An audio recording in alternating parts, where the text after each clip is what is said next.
Jeremy Finger here, Riverbend Wealth Management. We're going to talk today about how to get the most meaning out of your money. What does that mean? Hey, if I have more, it's better. Well, money a lot of times isn't just being the richest person in the graveyard, right? So, and you win. It is the journey along the way. How can you get the most out of it?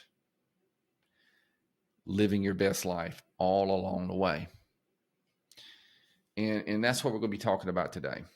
I'm not saying that making smart decisions with your money is not important. Of course, yes, it's wise to know when to take Social Security or do Roth conversions make sense.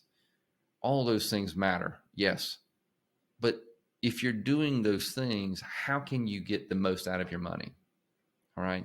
And George Kinder came up with three life planning questions to really kind of dive deep into, hey, what's important to you about money? What's important to you may be different than what's important to me.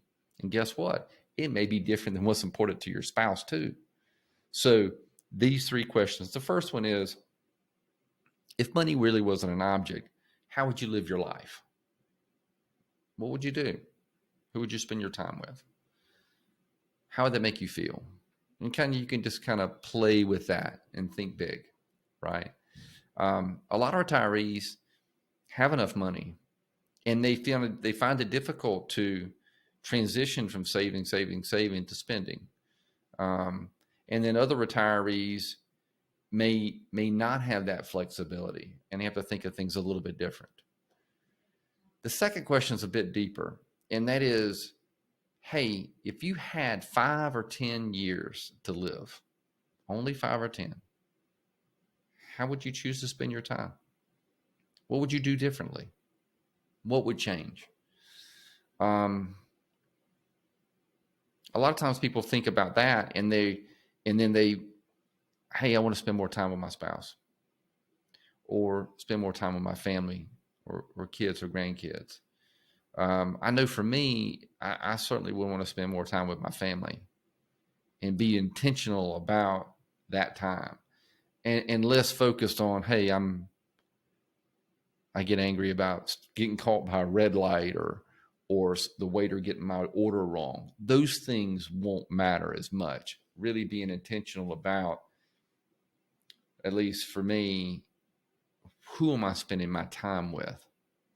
That would be important. The third question, let's say, for instance, that you only had one day. It's your last day. And you're thinking back on your life and all the years you've lived. What will be lacking? What would you feel? What do you feel would be left undone? Okay. The first thing I think about this is I think about the meaningful moments in my life.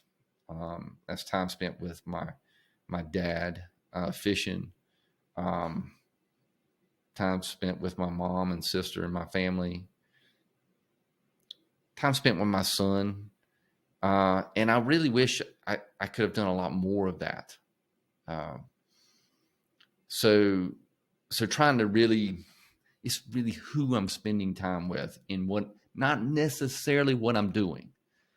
Yeah, I mean, I would love to be able to go back. My dad passed away a little over 20 years ago. I'd love to go back and even do yard work with my dad, right?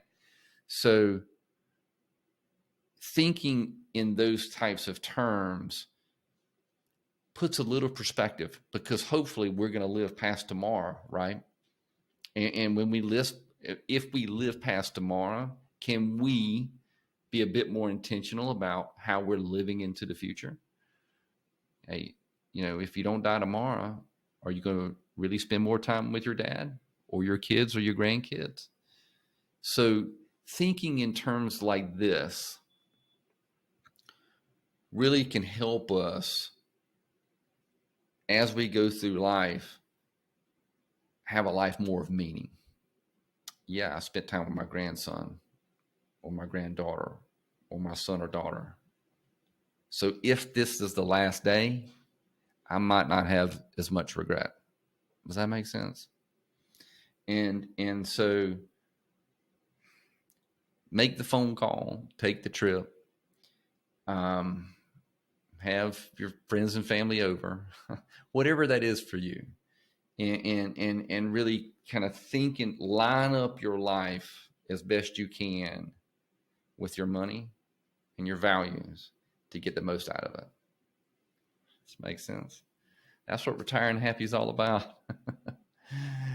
Give us a call or send us an email if you have any questions. The office number is 843-970-1049. Thanks, and have a great day. Bye.